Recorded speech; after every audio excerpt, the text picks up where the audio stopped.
Building strength and muscles is easy, but to build strong tendons and joints, well, that's not as easy.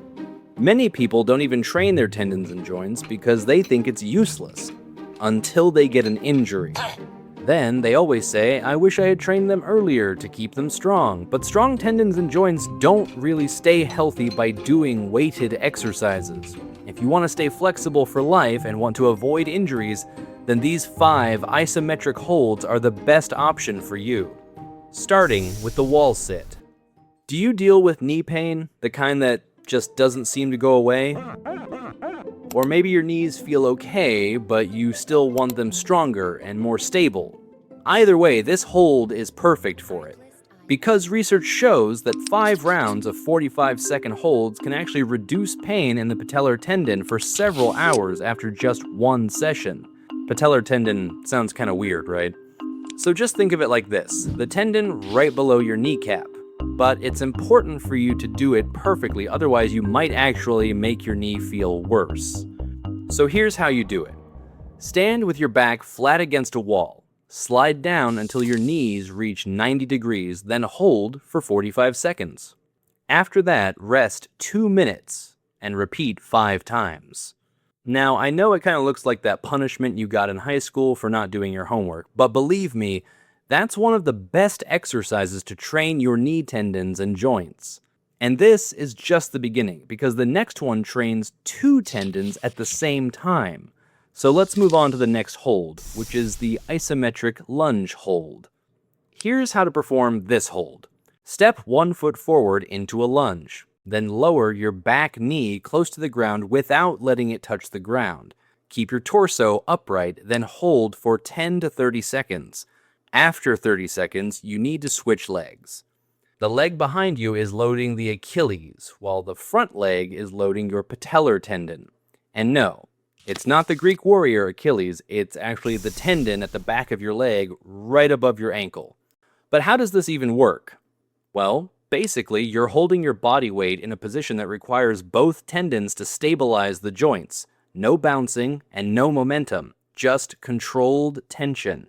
That's what actually makes tendons stronger. Now, you might be thinking, if you're already using machines and doing proper workouts, why do you even need to train your tendons and joints? It's incredibly crucial to know, and I will explain it to you after I cover all of the exercises, because otherwise, it wouldn't make any sense.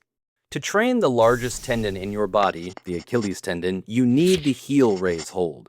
The Achilles tendon connects your calf to your heel bone, and it takes impact from almost every step you take, and most of you do absolutely nothing to strengthen it, which is kind of crazy when you think about it. This hold puts all the focus on it. First, stand with your feet hip-width apart. Then rise up onto your toes as high as you can go. After that, hold that position for 20 to 35 seconds. If you want to make it harder, try doing it on one leg. Or you can also hold it longer. Both ways work great. You should do this 3 or 4 times. And rest about 2 minutes between sets, like you normally do when you train your muscles. If you've ever felt that stiff, tight pain in your heel when you take your first steps in the morning, try adding this before your workout. It honestly made a big difference for me. But to be fair, I do these isometric holds mostly at night before I go to bed because they don't take long and they don't make me sweat either. We still need to cover our upper body, especially our shoulders, because anyone who's ever had a shoulder injury knows that they are some of the most painful injuries ever. To avoid this, we need the famous dead hang hold. For the dead hang hold, grip the bar shoulder width apart. Keep your arms straight, but do not lock your elbows, and let your full body weight load your shoulder, elbow, and wrist tendons all at once. Hold it for 20 to 60 seconds, or however long you can. Some people set strict times, but I love to go for as long as I can with these, and then rest for about 2 minutes and go again. Do this 3 or 4 times. Honestly, if you've got a bar at home, give this a try tonight and notice how your shoulders feel when you wake up tomorrow. If you don't have a bar yet, you can just hang on your door. Not the most comfortable, but it is the most affordable version.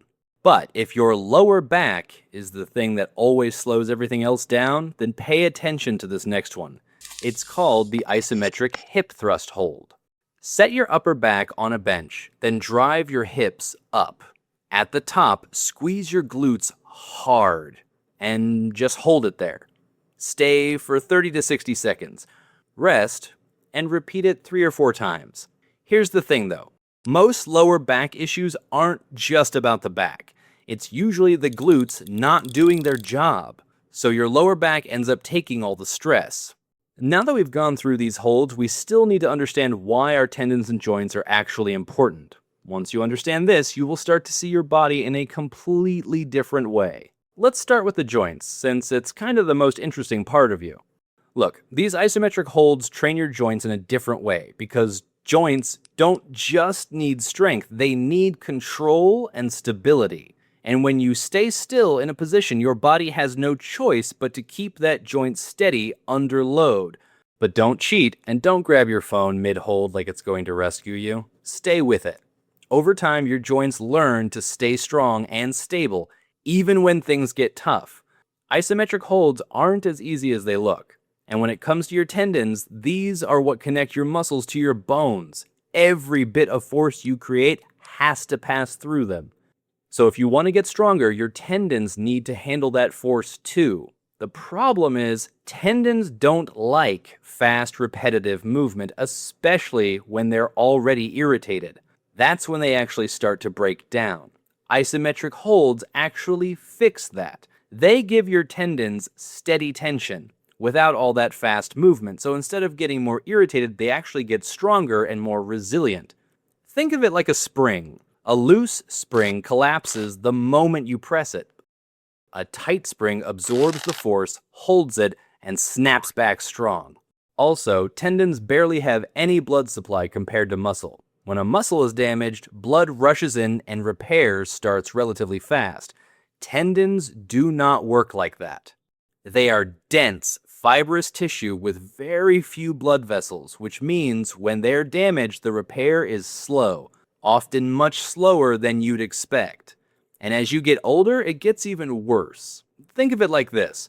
If you get a small cut on your skin, it heals pretty fast, right? That's because blood is constantly flowing there, bringing everything needed to fix it. But a tendon is more like a thick rope. If a rope starts to fray, it doesn't just fix itself overnight. You have to stop pulling on it too hard, give it steady tension, and let it slowly rebuild. A 2023 study found that tendon and joint conditions affect nearly 25% of adults. But what really shocked me is that over 50% of people who stopped playing sports because of patellar tendon pain still had that pain 15 years later. That's what ignoring tendon damage looks like in the long term. So to avoid this, just add isometrics to what you are already doing.